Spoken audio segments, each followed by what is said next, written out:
بسم الله الرحمن الرحيم ادع إلى سبيل ربك بالحكمة والموعظة الحسنة.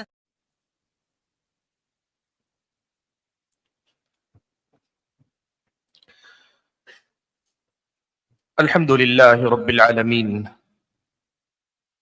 والصلاة والسلام على أشرف الأنبياء والمرسلين وعلى آله وأصحابه أجمعين ومن تبعهم بإحسان إلى يوم الدين. يا أيها الذين آمنوا اتقوا الله حق تقاته ولا تموتن إلا وأنتم مسلمون.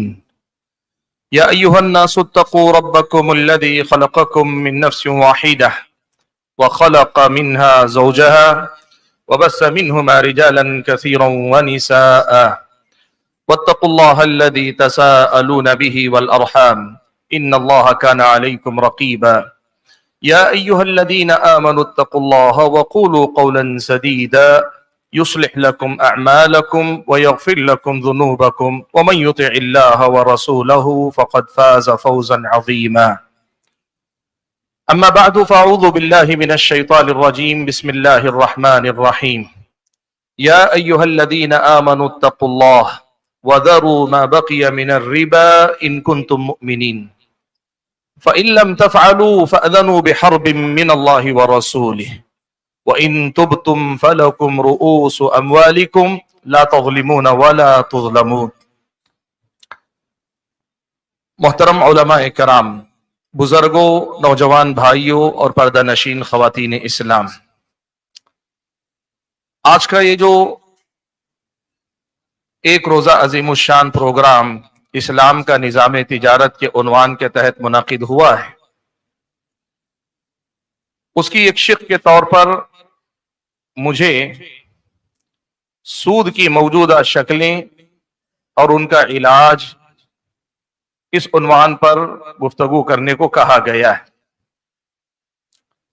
حقیقت یہ ہے کہ آج کے مالی معاملات، دنیا کی معیشتیں، حکومتوں کی اپنی معیشتیں یا پرائیویٹ سیکٹر کی بات کریں تو سود اس قدر زیادہ عام ہے، اس قدر زیادہ پھیلا ہوا ہے کہ اس کی تمام شکلوں کا احاطہ کرنا اور آپ کے سامنے ان میں سے ہر ایک شکل پر انفرادی طور پہ الگ الگ سے بات کرنا مختصر سے وقت میں بہت ہی مشکل ہے، اور خاص طور پر جب آپ کے سامنے یہ ساری گفتگو تقریر کی شکل میں ہو تو ذرا زیادہ ہی مشکل ہو سکتی ہے۔ میں کوشش کروں گا کہ میری اپنی اس تقریر میں یا گفتگو میں 3 بنیادی پہلوؤں پر آپ کے سامنے گفتگو کروں۔ سب سے پہلی چیز ہوگی کہ سود یا سود کی اسلامی شریعت میں بنیادی اصول کیا ہیں جن کی روشنی میں کسی چیز کا سودی یا غیر سودی ہونا طے ہوتا ہے، تاکہ ہمارے سامنے ایک اصول آ جائے، کچھ ضوابط آ جائیں جن کی روشنی میں ہم سود کو پہچاننے کی کوشش کر سکیں۔ دوسرا حصہ میرے سامنے ہوگا کہ ہمارے سامنے عرف عام میں جو مروج شکلیں ہیں، جو بکثرت رائج ہیں، میں ان میں سے بعض اہم صورتوں کی طرف نشاندہی کروں گا، اور گفتگو کا آخری اور تیسرا حصہ کچھ مشورے، کچھ گزارشات جن کو بطور علاج کے یا سود کے بجائے ہم کیا کر سکتے ہیں آپ کے سامنے رکھنا چاہتا ہوں۔ حاضرین گرامی قدر، اسلامی شریعت جو اللہ تبارک و تعالیٰ کی نازل کردہ شریعت ہے، اہل علم نے لکھا ہے کہ اس شریعت کے مقاصد بنیادی طور پر انسان کی 5 بنیادی چیزوں کو تحفظ فراہم کرنا ہے: انسان کا دین، انسان کی جان، انسان کا مال، انسان کی عزت و آبرو اور انسان کی عقل۔ ان میں سے جہاں تک مال کے تحفظ کی بات ہے، اسلامی شریعت نے ہر اس راستے کو، ہر اس طریقے کو حرام اور ناجائز قرار دیا جس سے کسی کے بھی مال کا نقصان ہو سکتا ہو، بیجا نقصان ہو سکتا ہو، اور یہ چاہے فرد کا مال ہو، یہ نقصان انفرادی سطح پر پہنچتا ہو یا سماج کی معیشت کو نقصان پہنچتا ہو، اجتماعی نقصان کا معاملہ ہو، دونوں ہی صورتوں کو اللہ تعالیٰ نے حرام قرار دیا۔ اللہ نے چوری کو حرام قرار دیا، ڈاکے کو اللہ نے حرام قرار دیا، دھوکے کو اللہ تعالیٰ نے حرام قرار دیا، تجارت میں جھوٹ بولنے کو اللہ تعالیٰ نے حرام قرار دیا، اس لیے کہ یہ سب وہ راستے ہیں جہاں سے کسی مال پر ناجائز دست درازی ہوتی ہے، آدمی قبضہ کرتا ہے۔ ایسے ہی سود ایک ایسی شکل ہے جس میں لوگوں کے مال کو اجتماعی شکل میں نقصان پہنچتا ہے۔ کیسے اجتماعی شکل میں نقصان پہنچتا ہے؟ دیکھیے، تجارت یا معیشت کی بات ہم کرتے ہیں، مالیات کے نظام کی اگر بات کرتے ہیں، آج کی دنیا بھی اس چیز کو مانتی ہے کہ مال جب تک لوگوں کے ہاتھ بدلتا رہتا ہے، مال جب تک لوگوں کے اندر روٹیٹ ہوتا رہتا ہے، ہاتھ بدلتا رہتا ہے، معیشت اسی قدر زیادہ مستحکم ہوتی ہے، مضبوط ہوتی ہے۔ سود اور تجارت میں ایک بنیادی فرق یہ ہے کہ تجارت سے مال ہاتھوں میں بدلتا رہتا ہے، کسی ایک جگہ ٹھہرتا نہیں، جمتا نہیں، اور نہ سماج کے کسی ایک طبقے کی طرف آتا ہے۔ اس کے مقابلے میں سود کا معاملہ یہ ہے کہ سود سماج کے ہاتھوں میں جاتا اور آتا تو ہے نہیں، سودی قرضہ اور مال، لیکن یہ مال رفتہ رفتہ سماج کے ایک مخصوص طبقے کے ہاتھ میں اکٹھا ہونے لگتا ہے، اور جب مال سماج میں سرکولیٹ نہ ہو، سماج میں گردش میں نہ ہو، ہاتھ نہ بدلتا ہو، مال چلتا نہ ہو، کسی ایک طرف اکٹھا ہوتا ہو، تو پھر وہ معیشت تباہ ہونے لگتی ہے، سماج کا معاشی نظام درہم برہم ہونے لگتا ہے۔ اسلامی شریعت نے اسی لیے ایک بات کہی، کَإِ لَا يَكُونَ دُولَةً بَيْنَ الْأَغْنِيَاءِ مِنْكُمْ، اللہ تعالیٰ نے مال غنیمت یا مال فے کو بھی غریبوں کو اندر بانٹنے کرنے کا حکم دیا، تو کہا اس کا ایک مقصد یہ ہے کہ یہ مال صرف مالداروں کے ہاتھ میں نہ اکٹھا ہو کر رہ جائے۔ سود کو اللہ تعالیٰ نے حرام قرار دیا، اس لیے کہ دھیرے دھیرے یہ نظام مال کو سماج کے عام افراد سے ہٹا کر خاص افراد کے ہاتھ میں دے دیتا ہے، اور نظام معیشت تباہ ہو جاتا ہے۔ اسی لیے آپ دیکھیے، مشرکین مکہ نے جب سود کی حرمت کا مسئلہ آیا تو لوگوں نے اعتراض کیا، مشرکین نے، یہودیوں نے خاص طور پر اعتراض کیا، سودی معاملہ ان کا تھا، کہنے لگے انما البیع مثل الربا، تجارت اور سود دونوں ایک جیسے ہیں، سود اگر حرام ہے تو تجارت کو بھی حرام ہونا چاہیے، اگر تجارت حلال ہے تو سود کو بھی حلال ہونا چاہیے، اس میں بھی لوگوں کا فائدہ ہوتا ہے، اس میں بھی لوگوں کا فائدہ ہوتا ہے۔ اللہ نے فرمایا ذَلِكَ بِأَنَّهُمْ قَالُوا إِنَّمَا الْبَيْعُ مِثْلُ الرِّبَا، اللہ نے اس کا جواب دیا نہیں، وَأَحَلَّ اللَّهُ الْبَيْعَ وَحَرَّمَ الرِّبَا، اللہ نے تجارت کو حلال کیا، سود کو حرام کیا۔ اللہ نے حلال کیا ہے تو تجارت میں فائدہ ہے یا فائدہ غالب ہے، اور سود کو اللہ نے حرام قرار دیا ہے تو اس میں نقصان ہے یا نقصان غالب ہے، اسی لیے اللہ تعالیٰ نے حرام قرار دیا، لہٰذا حلال و حرام برابر نہیں ہو سکتے، اور تجارت اور سود دونوں برابر نہیں ہو سکتے، اس لیے کہ تجارت سے مال روٹیٹ ہوتا ہے، گھومتا رہتا ہے، سود سے مال رفتہ رفتہ سماج کے ایک ہاتھ میں آ جاتا ہے، کچھ ہاتھوں میں آ جاتا ہے، اسلام نے اسی لیے اس کو حرام قرار دیا۔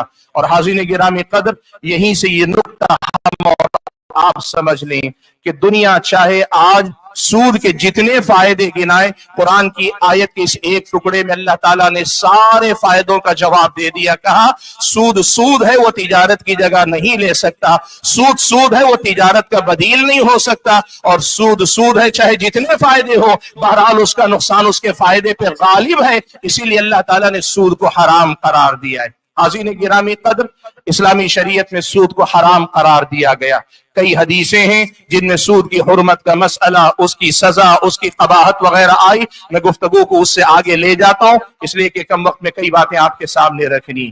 حاضرین گرامی قدر، اب یہ جو سود ہے، سود کن چیزوں میں اور کیسے ہوتا ہے، بنیادی طور پر میں 4 باتیں بتاؤں گا، جن میں سے 2 ایک ہیں، باقی 2 چیزیں الگ ہیں، آپ کو بتاتا ہوں۔ سب سے پہلی شکل دیکھیے، زمانے جاہلیت میں اللہ کے نبی کو جب نبی بنا کر بھیجا گیا، ان کے ہاں سود کی شکل کیا تھی؟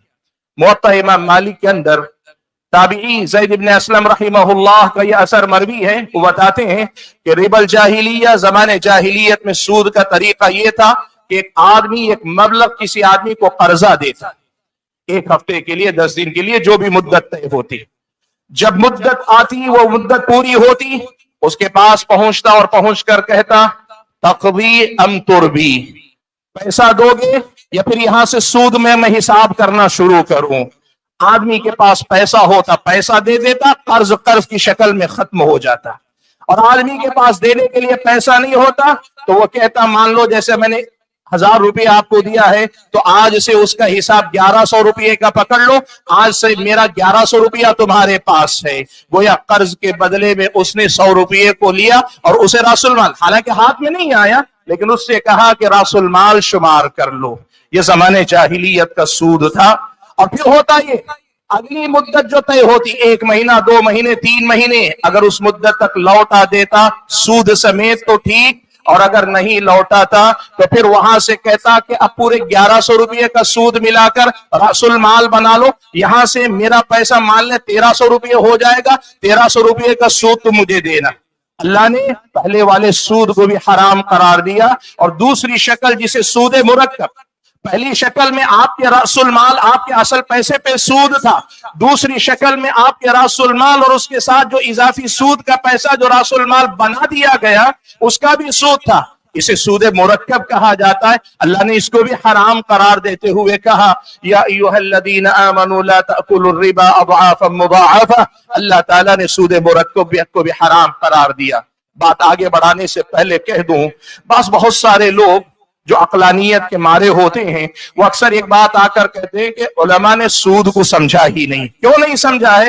کہ قرآن میں جس سود کو حرام قرار دیا ہے وہ سود مرکب ہے، اضعاف مضاعفہ والا حرام ہے، ورنہ اگر قرضہ دے کر اس پر اگر زائد پیسہ لیا جائے اسے اسلام نے حرام نہیں قرار دیا۔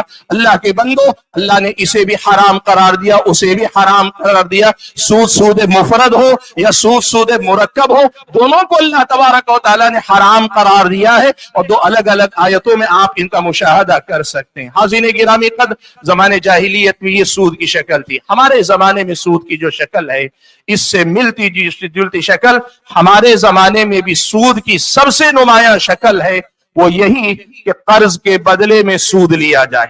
اسی لیے ایک حدیث ہے، مرفوعاً بھی روایت کی گئی، موقوفاً بھی روایت کی گئی۔ شیخ البانی رحمت اللہ علیہ نے موقوفاً اس روایت کو صحیح قرار دیا ہے اور اس معنی کے کچھ آثار نقل کیے۔ وہ کیا ہے؟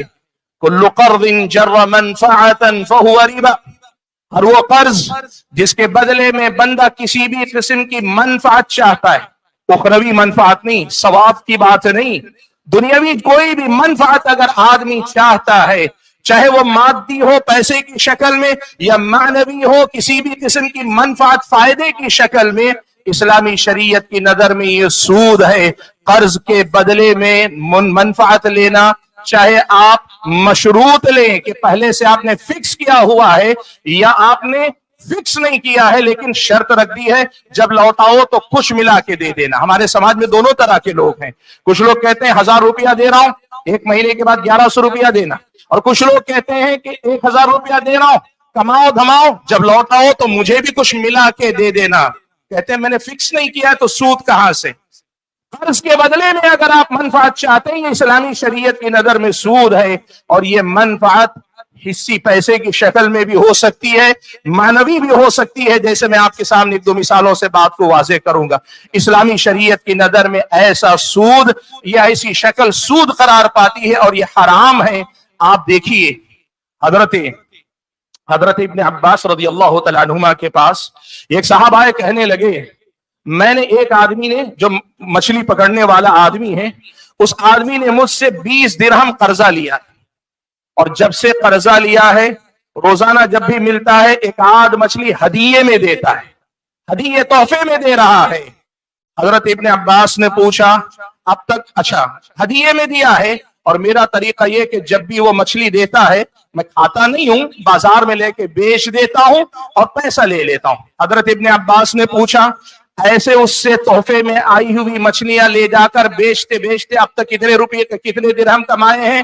کہا 13 درہم لے چکا ہوں، کما چکا ہوں۔ حضرت ابن عباس نے کہا اگر ایسا ہے تو اب تمہیں صرف 7 درہم اس سے لینے کا حق ہے، اس لیے کہ اس نے ہدیہ دیا ہی تمہارے قرض کے بدلے میں ہے۔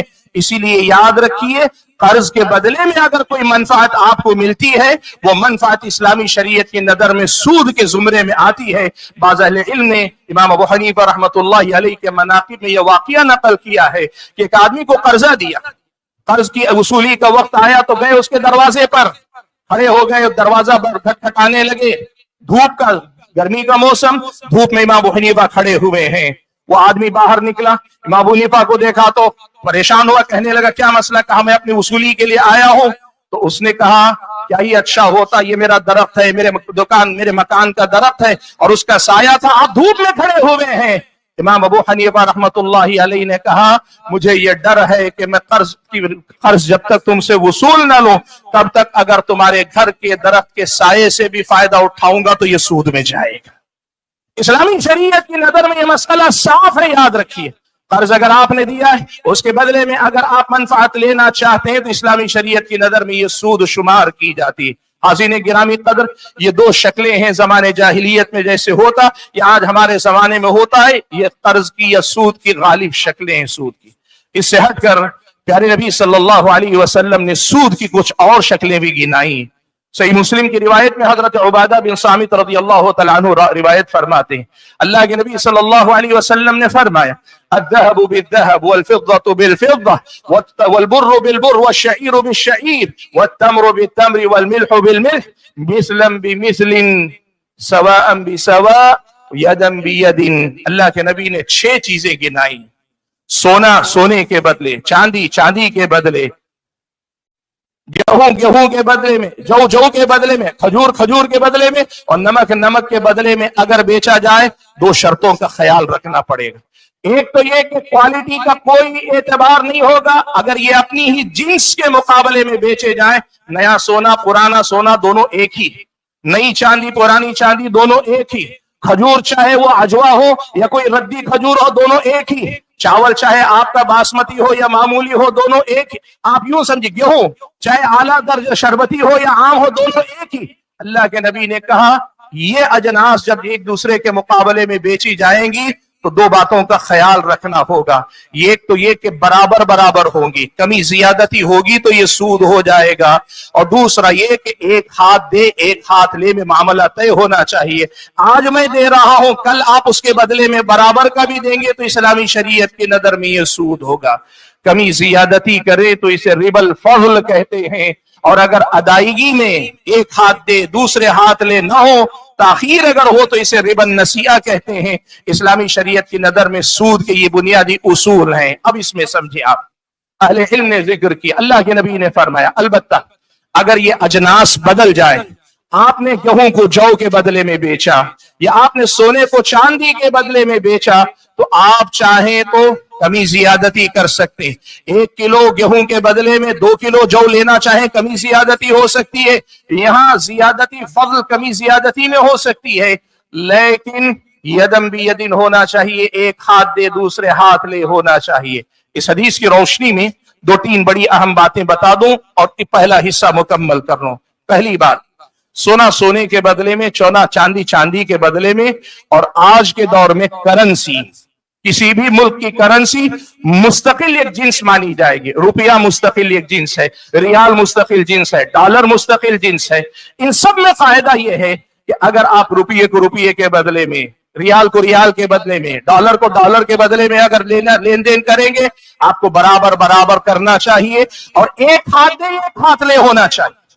اگر آپ نے کمی زیادتی کی یا پھر آج دوں گا کل لے لو والی بات کی, بیچ رہے ہیں تو قرض الگ ہے, لیکن اگر آپ بیچ رہے ہیں تو تبادلہ یدم بیدن ہونا چاہیے.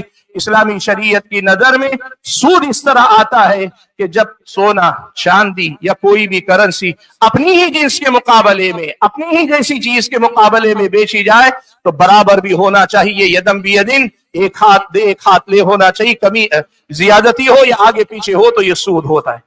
جہاں تک بقیہ 4 قسم کی چیزیں ہیں, اس میں اللہ کے نبی صلی اللہ علیہ وسلم نے کہ یہ 4 چیزیں, جو, گیہوں, کھجور اور نمک, کیا یہ صرف 4 چیزوں میں ہی سود ہوتا ہے؟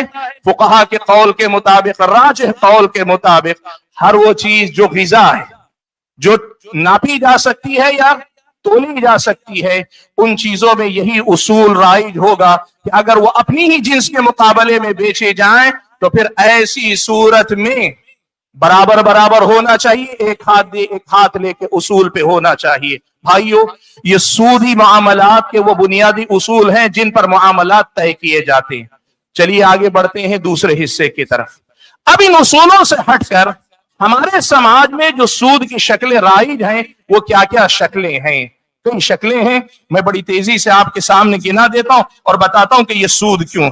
سب سے پہلی شکل آپ دیکھیں، بینک یا پھر یہ کہ فائنانس کمپنیاں. پہلے سے ہوتا تھا مہاجن کا سود ہوتا تھا، اب بینکوں نے ان کی جگہ لی اور بینکوں سے آگے بڑھ کر اب تو بہت زیادہ فائنانس کی کمپنیاں آ گئی. بجاج فائنانس ہے، فلاں فائنانس ہے، یہ فائنانس ہے. کسی بھی بینک سے لیں، آپ فرد سے لیں، کمپنی سے لیں، کہیں سے بھی لیں، لون اگر قرضہ آپ لے رہے ہیں سودی قرضہ تو پھر اسلامی شریعت کی نظر میں یہ حرام اور سود. کون کون سے ہیں loan? Business loan, home loan, vehicle loan, education loan یا کسی بھی اور نام کا لون اگر آپ لے رہے ہیں یہ سود کی مروجہ شکل ہے جس سے آپ کو بچنا چاہیے. بعض لوگ یہ فتویٰ نقل کرتے ہیں کہ یورپی ممالک میں چھوٹ دی گئی ہے کہ اگر آدمی کے پاس گھر نہیں ہے تو گھر بنانے کے لیے ہوم لون لے سکتا ہے. حاضرین گرامی قدر، دیکھو یاد رکھو اسلامی شریعت آپ کو بتاتی ہے اگر آپ ہوائے نفس کی بنیاد پر فتوے تلاش کرنا شروع کریں گے کہیں نہ کہیں بہت ساری حرام چیزوں کو بھی حلال کرنے والے فتوے آپ کو مل جائیں گے. آپ اگر اصول پہ نظر رکھ کر بات کریں گے اسلامی شریعت کی نظر میں یہ شکلیں ہیں جہاں سود آپ کے لیے حلال نہیں ہوتا، یہ حرام کا حرام رہتا ہے. دوسری شکل جہاں ہمارے اور آپ کے سماج میں سود رائج ہے وہ ہے مختلف قسم کی ای ایم آئیز یعنی ماہانہ قسطوار ادائیگی کے لیے چیزوں کا خریدنا. بات کو سمجھیے، یہاں ایک بات بنیادی مسئلہ، کسی چیز کو قسطوں پہ خریدنا راجح قول کے مطابق یہ جائز ہے، یہ حرام نہیں. کسی چیز کو قسطوں پہ خریدنا راجح قول کے مطابق جائز ہے، حتیٰ کہ اس کی قیمت نقد کے مقابلے میں تھوڑی بہت زیادہ بھی ہو راجح قول کے مطابق جائز. لیکن ہمارے ملک میں جو ای ایم آئی رائج ہیں ان میں سب سے بڑا مسئلہ یہ ہے کہ یہ ساری ای ایم آئی سودی ہیں. کیسے پتا چلے گا؟ دیکھو قسطوار جو بیع ہوتی ہے وہ دو لوگوں کے درمیان ہوتی. چیز آپ کی، پیسہ میرا، میں آپ سے کہتا ہوں چیز آپ سے لے رہا ہوں، میں آپ کو 10 مہینے میں اس کی قیمت ادا کروں گا. دو لوگوں کے درمیان معاملہ طے ہوتا ہے تو عام طور پہ وہ قسطوار ہوتا ہے. لیکن آپ جانتے ہیں ہمارے ملک میں جتنی ای ایم آئیز ہیں ان ساری ای ایم آئیز کے اندر یہ تیسرا آدمی فائنانسر ضرور انوالو ہوتا ہے، بینک ضرور انوالو ہوتا ہے. کئی بار وہ آپ کے سامنے موجود نہیں ہوتا، دکاندار ہی سے آپ معاملہ کرتے ہیں، لیکن دکاندار آپ سے باقاعدہ کاغذ پر دستخط لیتا ہے. آپ بینک کے کاغذ پر یا فائنانس کمپنی کے کاغذ پہ دستخط کرتے ہیں. سیدھا سا اصول آپ یاد رکھو، جب دو لوگوں کے معاملات میں تیسرا آ رہا ہے وہ بغیر فائدے کے چیریٹی کرنے کے لیے آپ کے پاس نہیں آ رہا ہے، وہ اپنی منفعت مفاد لے کر آ رہا ہے. اسی لیے یہ بات بھی آپ کے سامنے کہنا چاہوں گا، نو کاسٹ ای ایم آئی کہتے ہیں یعنی زائد قیمت کے بغیر 0% پر ای ایم آئیز آپ کو مل رہی ہیں. یہ بھی سودی شکل ہی ہے، گرچہ آپ کو کہا جا رہا ہے 0% آپ کو انٹرسٹ دینا پڑ رہا ہے، لیکن حقیقت میں اگر وقت ہوتا میں آپ کے سامنے تفصیل رکھتا، یہ بھی اصل میں سود کی شکل ہے. حاضرین گرامی قدر، ہمارے سماج میں جو سود کی شکلیں رائج ہیں ان میں سے ایک شکل ہے فکسڈ ڈپازٹ کر دینا. مطلب ایک پیسہ آپ کسی بینک میں ڈپازٹ کر دیتے ہیں، ماہانہ اس پر آپ کو ایک سود دیا جاتا ہے. یہ حرام اور ناجائز ہے اور اسی سے ملتی جلتی نئے زمانے میں شکلیں ہیں. مختلف کمپنیاں آپ سے یہ کہتی ہیں کہ اگر آپ اپنے والیٹ میں اتنا بیلنس مینٹین کریں گے تو ہم آپ کو یہ سہولتیں یا پھر یہ ڈسکاؤنٹ یا پھر ہم آپ کو اتنا پیسہ جو ہے آپ کو دیں گے کیش بیک کی شکل میں. ویلٹ میں پیسہ متعین دن تک رکھنے کے بدلے میں کوئی بھی منفعت آپ کو ملتی ہے، یہ فکس ڈپازٹ سے ملتی جلتی شکل ہے، قرض کے بدلے میں سود کمانے والی شکل ہے. یہ آج کے زمانے میں بہت رائج ہے. کتنی ساری کمپنیاں، آپ اس کے ویلٹ میں پیسہ رکھیے، آپ کو ڈسکاؤنٹ ٹکٹ پر ملتا ہے، آپ کو ڈسکاؤنٹ بہت ساری چیزیں پرچیز کرنے پہ ملتا ہے. یہ بھی سود کی مروجہ شکلوں میں سے. سود کی شکلوں میں سے ایک بڑی اہم شکل ہے بینک کا کوئی بھی اکاؤنٹ ہم اور آپ کھولتے ہیں. آپ کرنٹ اکاؤنٹ کھولیں یا پھر آپ ڈیبٹ اکاؤنٹ کھولیں، یعنی دونوں اکاؤنٹ آپ کھولیں گے، ان دونوں کا معاملہ سود سے جڑا ہوا ہے. ہاں اتنی بات ہے کہ اہل علم میں سے کئی اہل علم نے یہ کہا کہ اب یہ اس مقام پہ پہنچ گیا جہاں الضرورات تبیح المحظورات، تو اگر آدمی واقعی ضرورت مند ہو، اس کے بغیر کام نہ چلتا ہو، تو پھر آدمی کو اکاؤنٹ کھولنے کی اجازت ہے، لیکن آدمی کو خیال رکھنا چاہیے کہ سودی منفعت کے جو پہلو اس میں نکلتے ہیں ان سے حتی المقدور بچنے کی کوشش کرے۔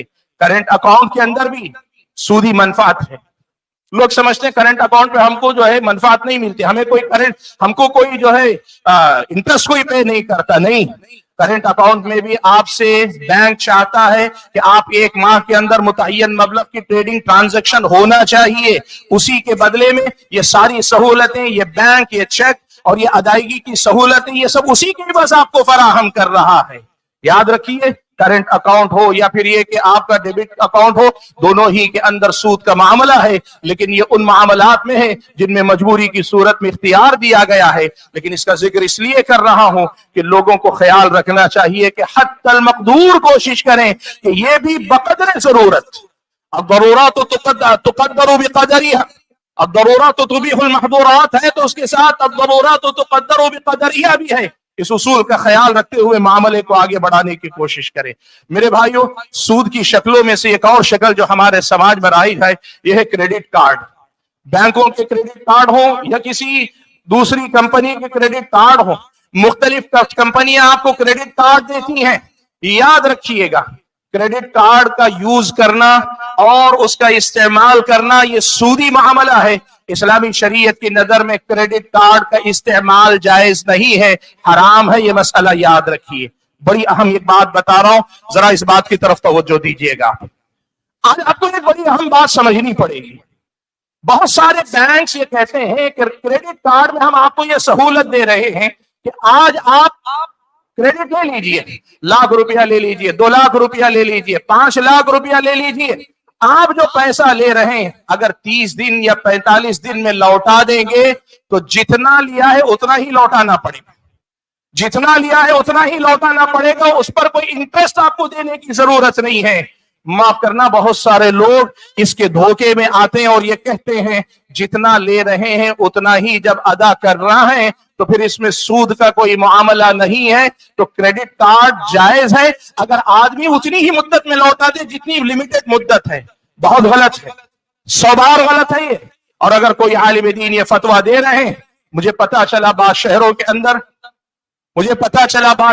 اندر کہ بعض علماء کرام نے اس قسم کا فتویٰ دیا ہے کہ کریڈٹ کارڈ سے اگر آپ پرچیز کرتے ہیں، مدت کے اندر ادائیگی کر دیتے ہیں تو یہ جائز ہے۔ نہیں جائز ہے اللہ کے بندے، کیوں؟ دیکھو، عام طور پر یہ کریڈٹ کارڈ جو ہے یہ وسیلہ ہے جس کے ذریعے سودی قرضے میں آپ کو پھانسا جاتا ہے۔ بینک چیریٹی کرنے نہیں بیٹھا ہے، بینک کمانے کے لیے بیٹھا ہے۔ کریڈٹ کارڈ دینے والے کے بینکوں کو پوری طرح معلوم ہے کہ اکثریت وقت پہ ادائیگی نہیں کرے گی، نتیجے میں سودی معاملے میں وہ مبتلا ہو کر رہے گی۔ اور شریعت اسلامیہ میں بہت ساری چیزیں فی نفسی حرام بھی نہ ہو تو سد ذریعہ کے طور پر بھی بہت ساری چیزیں حرام ہوتی ہے۔ اس باب سے تو کریڈٹ کارڈ کے حرام ہونے میں کوئی شبہ نہیں ہونا چاہیے۔ اور دوسری بات، کریڈٹ کارڈ پہ آپ خرید کر پیسہ وقت ادا بھی کر دیتے ہو تو بھی آپ کو یہ ایک بات یاد رکھنی پڑے گی کہ آپ کریڈٹ کارڈ جیسے ہی لیتے ہیں، آپ کریڈٹ کارڈ استعمال نہ بھی کریں تو آپ سود کے معاملے سے اتفاق کر رہے ہیں۔ کارڈ آپ کو اسی شرط پہ ملتا ہے، آپ کریڈٹ کارڈ سے ٹریڈنگ کرتے ہیں تو اسی شرط پہ کرتے ہیں کہ آپ کے سامنے یہ شرط ہوتی ہے کہ اگر آپ نے اس مدت میں پیسہ نہیں لوٹایا تو آپ سود دیں گے، اور سود دینے کے اس وعدے سے اتفاق کرنا ایک مسلمان کے لیے حرام اور ناجائز ہے۔ اس لیے کریڈٹ کارڈ کو بھی آج کے زمانے کے سودی معاملات کی ایک نمایاں شکل بلکہ اس کو فروغ دینے کی بڑی اہم شکل کے طور پہ سمجھنا چاہیے۔ اسی طرح بہت ساری ایسی امدادی اسکیمیں حکومتوں کی طرف سے سبسڈی کے طور پہ دی جاتی ہیں۔ یہ بڑا اہم مسئلہ ہے، میں چاہتا ہوں کہ فقہ کے ماہر ہمارے علماء اس مسئلے کو ذرا سب نے سنبھالنے کی کوشش کریں۔ حکومتوں کی طرف سے سبسڈی دی جاتی ہے، ہوتا یہ ہے کہ کسی کو بزنس شروع کرنے، مائنارٹی ڈپارٹمنٹ سے یا کسی اور ڈپارٹمنٹ سے کسانوں کو لون دیا جاتا ہے، قرضہ دیا جاتا ہے، اور پھر کہا جاتا ہے 1,00,000 روپیہ دیا ہے، آپ کو 1,05,000 روپیہ سود سمیت لوٹانا ہے۔ جب آپ ادائیگی شروع کرتے ہیں آپ نے 60%, 70% ادا کیا تو گورنمنٹ باقی پیسہ اصل جو ہے رأس المال میں سے معاف کر دیتی. آپ اکثر سنتے ہیں کسانوں کا قرضہ معاف کیا, فلاں کا قرضہ معاف کیا. یہ حکومتی اسکیمیں. دیکھیے یاد رکھیے, حکومتی اسکیمیں عوام کی فلاح و بہبود کے لیے یقیناً حکومتیں ذمہ دار ہیں, انہیں کرنا چاہیے.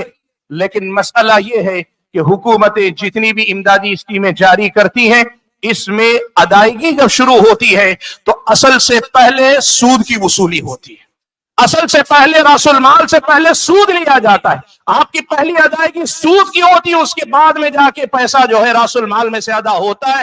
لہٰذا جب تک اس مسئلے کا حل معقول بنیادوں پہ نہ نکلے, حکومت سے بات چیت کر کے ذمہ دار بات کریں یا کچھ کہ ہمارے راس المال ہی میں سے ادائیگی ہو, نہ ہم سود دیں گے نہ کچھ, لیکن ہمیں غیر سودی قرضہ دیا جائے, پھر اسی میں سے معافی دی جائے, شکل نکالنے کی کوشش کی جائے. حاضرین گرامی قدر, اسی سے ملتی جلتی ایک شکل اور ہے. بہت ساری حکومت کی اسکیمیں آتی ہیں, مثال کے طور پر لڑکیوں کے فائدے کے لیے. بچی پیدا ہوئی, آپ نے اپنے بچی کا نام لکھا دیا حکومت کے سسٹم میں, دفتر میں, فوراً بچی کے نام پہ 5 لاکھ روپیہ, بسا اوقات 10 لاکھ روپیہ ڈپازٹ کر دیا جاتا ہے. اب یہ پیسہ بینک میں بچی کے نام پہ رہے گا, لیکن ملے گا کب؟ جب بچی 18 سال کی ہو جائے گی, اس سے پہلے نہیں ملے گا. حکومتی امداد حلال اور جائز ہے, لیکن حکومت کے دینے کا جو طریقہ ہے وہ یہ کہ وہ بینک میں ڈپازٹ کرتی ہے. 18 سال کے بعد جو آپ کو پیسہ ملتا ہے وہ سود کے ساتھ آپ کو ملتا ہے, اور وہ سود والا پیسہ لینا آپ کے لیے جائز نہیں ہے. اس مسئلے کو بھی آپ دیکھیں. سود ہمارے سماج میں کہاں کہاں رائج ہے, ان میں سے ایک شکل ہے گولڈ لون کی. یعنی پیسہ آدمی گھر میں لون, سونا رکھا ہے, سونے کو ضمانت کے طور پہ رکھ کے لون ملتا ہے. سب کو پتا ہے اس میں آپ کو انٹرسٹ دینا ہوتا ہے, جائز نہیں. لیکن گولڈ کے سلسلے میں ایک اور طریقہ ہے, آج کل کی سونے کی مارکیٹ میں ان کا بہت زیادہ رواج ہے, وہ ہے گولڈ اسکیم کہلاتی. وہ کیا ہے؟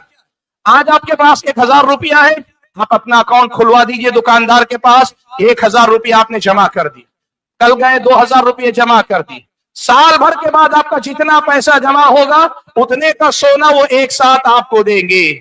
یہ پیسہ جمع بینک میں نہیں ہو رہا ہے, یہ بے ہے, آپ نے دے دیا, قیمت ادا کر دی.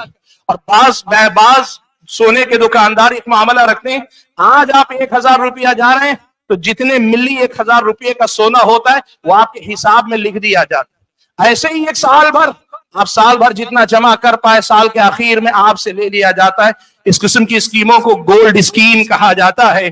اسلامی شریعت کی نظر میں یہ سود کی شکل ہے, حرام اور ناجائز ہے.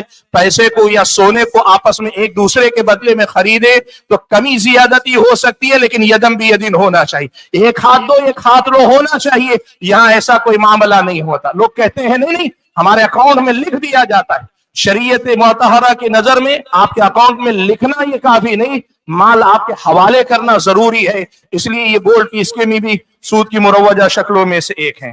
ایک شکل ہمارے سماج میں جو رائج ہے وہ ہے ہیوی ڈپازٹ کی. آج میرے خیال میں دن میں ہوا, جسے آپ لیز کہتے ہیں. ہیوی ڈپازٹ پہ دکان یا مکان کرائے پہ لیتے ہیں, خالی سودی معاملہ. بعض اہل علم نے اسے ایک دوسرے نقطہ نظر سے حل کرنے کی کوشش کی, کہا منفعت کے بدلے میں منفعت کا تبادلہ ہو رہا ہے اس لیے جائز ہے. تفصیل کا وقت نہیں, لیکن یہ موقف واللہ عالم مرجوح ہے. یہ خالی سودی شکل ہے ہیوی ڈپازٹ کا مسئلہ, یا جسے بعض علاقوں میں لیز کے نام پہ عام کیا جاتا ہے. اچھا, ایک معاملہ اور ہمارے سماج میں عائج ہے, یہ ہم نے بعض جگہ پہ دیکھا. مجھے چھٹا چاہیے, چلر چاہیے, 100 روپیہ کا مجھے چلر چاہیے, سکے چاہیے نہیں ہیں. میں جاتا ہوں دکاندار کے پاس, 100 روپیہ دیتا ہوں, وہ چلر مجھے 95 روپیہ دیتا ہے, 98 روپیہ, 2 روپیہ کم دیتا ہے. حرام اور ناجائز ہے. پیسے کو پیسے کے بدلے میں دیں تو برابر کا برابر لینا چاہیے. یہ سب شکلیں وہ ہیں جو ہمارے سماج کے اندر رائج ہیں. حاضرین گرامی قدر, اس کے ساتھ ساتھ بات نہیں آ سکی ہمارے بھائی کے درس میں, کرنسی کا, فوریکس مارکیٹ کا اپنا ایک معاملہ ہے. پیسے کو پیسے کے بدلے میں خریدنے کی اپنی ایک مارکیٹ. اس میں بہت ساری شکلیں ایسی ہیں جو سود میں جاتی ہیں. بنیادی ضابطہ یاد رکھیں, روپیے کو روپیے کے بدلے میں دیں گے تو برابر, ریال کو ریال کے بدلے میں برابر, ڈالر کو ڈالر کے بدلے میں برابر, اور اس کے ساتھ ساتھ ایک ہاتھ دے ایک ہاتھ لے والا معاملہ. اور اگر آپ روپیے سے ڈالر خرید رہے ہیں, کم زیادہ ہو سکتا ہے, لیکن ایک ہاتھ دے ایک ہاتھ لے والا معاملہ ہونا چاہیے, اور آپ کا قبضہ مکمل ہونا چاہیے. کرنسی کی تبادلے کا جو مسئلہ ہوتا ہے, اس میں اکثر اس شرط سے کی پابندی نہیں ہوتی، جس کی وجہ سے معاملہ سودی ہو جاتا ہے۔ حاضرین گرامی قدر، میرا وقت ختم ہو رہا ہے، 7 منٹ میرے پاس، بلکہ 6 منٹ بچے ہیں میرے پاس، مجھے بتانا ہے علاج کیا ہے۔ اور ہمارے بھائی کہہ رہے تھے شکلیں سب کو معلوم ہیں، اصل مسئلہ علاج ہی کا ہے، علاج پہ بات کیجیے۔ بھائیو علاج کیا ہے؟ بڑی تیزی سے 4 یا 5 بنیادی باتیں ذکر کرتا ہوں، ایک ایک منٹ میں ایک ایک بات آپ کے سامنے رکھ دیتا ہوں۔ دیکھیے یہ سب سے پہلی شکل، قرآن کی یہ آیت بڑی جامع آیت ہے۔ ذَلِكَ بِأَنَّهُمْ قَالُوا إِنَّمَا الْبَيْعُ مِثْلُ الرِّبَا قال وَأَحَلَّ اللَّهُ الْبَيْعَ وَحَرَّمَ الرِّبَا۔ اس آیت میں اللہ تعالیٰ نے آپ کو یہ بتا دیا ہے کہ سود کا آلٹرنیٹ کیا ہے، بدیل کیا ہے۔ سود کا آلٹرنیٹ حلال تجارت ہے، سود کا آلٹرنیٹ حلال تجارت ہے، اور سود کا آلٹرنیٹ اگر تجارت میں بھی خاص شکل اگر آپ دیکھنا چاہیں، مضاربت ہے، پارٹنرشپ ہے۔ آپ کے سامنے مغرب سے پہلی والی نشست میں دکتور نصیر نے اس پہ آپ کے سامنے بات کی۔ آپ سود سے بچنا چاہتے ہیں، تجارت کو زندہ کیجئے، خاص طور پہ پارٹنرشپ کے اصولوں کو زندہ کیجئے۔ معاف کیجئے گا، برا مت مانیے، لیکن سچائی یہ ہے ہم اخلاقی طور پہ اتنے گر چکے ہیں کہ اپنے بھائی پر بھی بھروسہ نہیں کر سکتے، اور اگر کبھی میں بھروسہ کر کے کسی بھائی کو پیسہ دے دوں کہ میرے پیسے سے تم تجارت کرو، تو ایسے دھوکے دیکھنے پڑتے ہیں کہ پھر میری 10 پشتیں کسی اور کو پارٹنرشپ کے لیے پیسہ دینے کے لیے تیار نہیں۔ ہماری بد اخلاقی نے یہ صورتحال پیدا کی ہے کہ حلال آپشن ہمارے لیے ناممکن نظر آتا ہے، اور نتیجے میں ہم حرام کے پیچھے جانے کی بات کرتے ہیں۔ سود کا خاتمہ ہوگا اگر صحیح اسلامی اصولوں پہ پارٹنرشپ کی باتوں کو ہم آگے بڑھائیں اور تجارت کو صحیح بنیادوں پہ ہم کرنے کی کوشش کریں۔ دوسری بات بھائیو، ہمیشہ یاد رکھو، مجھ سے پہلے والے مقرر نے آپ کے سامنے بڑی اہم بات کہی، وہی دوسرا حل ہے۔ ہمیشہ آپ حرام سے روکتے ہیں تو حلال کے لیے آلٹرنیٹ تلاش کرنے کی جب بات کرتے ہیں تو آپ کو دنیا کے سامنے مضبوط کھڑے رہ کر اپنی معیشت کو اسلامی اصولوں پہ قائم رکھنا چاہیے۔ اگر پوری ملت اسلامیہ ٹھان لے کسی معاملے میں جس میں سود کا انوالومنٹ ہو، ہم میں کا کوئی آدمی کوئی حصہ نہیں لے گا، آپ یقین مانو یہ دنیا مال کی پجاری ہے۔ اس دنیا کے 20% آبادی کے مال کے لالچ میں وہ ہمارے لیے نئے راستے ضرور کھولیں گے۔ مسئلہ یہ ہے کہ ہم سمجھوتا کرتے ہیں۔ میں ایک بات کہوں، میں ایک بات آپ کو بتاتا ہوں، اسلامی اقتصاد، اسلامی فائنانس پر آج اللہ کا فضل و کرم ہے، قطر کے اندر، لندن کے اندر، ملیشیا کے اندر بہت زیادہ ریسرچ کا کام ہو رہا ہے۔ لیکن میں ایک طالب علم کی حیثیت سے یہ بات کہہ رہا ہوں، بڑی باریکی سے اور بڑی امیدوں سے میں یہ امید رکھ رہا تھا کہ شاید یہ سارے ادارے مل کر سودی نظام کے مقابلے میں اسلامی اصولوں کی کوئی تجارت پیش کریں گے، لیکن یہ سارے ادارے جو کام کر رہے ہیں ان کی نوعیت موجودہ نظام میں سے کن کن چیزوں کو کسی بھی راستے سے حلال کرنے کے راستے نکالے جا سکتے ہیں، اس پر زیادہ کام ہو رہا ہے۔ آلٹرنیٹ دینے کی بات نہیں ہو رہی، موجود ہی کو کس حد تک اس میں حلال راستے دکھائے جا سکتے ہیں، اس میں کام ہو رہا ہے۔ اور آپ نے دیکھا شیئر مارکیٹ میں 30% یا یہ کہ 1/3 سے کم اگر سود ہو تو جائز ہے، یہ سب اسی کا نتیجہ ہے۔ جم جاؤ کہ حلال ہی پہ رکے رہیں گے، دنیا والے حرام چھوڑ کر حلال راستے سے آپ کے سامنے آنے پہ مجبور ہوں گے۔ حاضرین گرامی، تیسری بات جو کہنا چاہوں گا وہ یہ کہ سود کے خاتمے کے لیے ہم اور آپ کو سب سے بڑی چیز ہے غیر سودی قرضہ دینے کو عام کرنا چاہیے، اور غیر سودی قرضے کو عام کرنے کے لیے ہماری اخلاقی تربیت پہ محنت کرنی چاہیے۔ قرض کے معاملات میں اسلامی شریعت نے بڑی فضیلت بتائی۔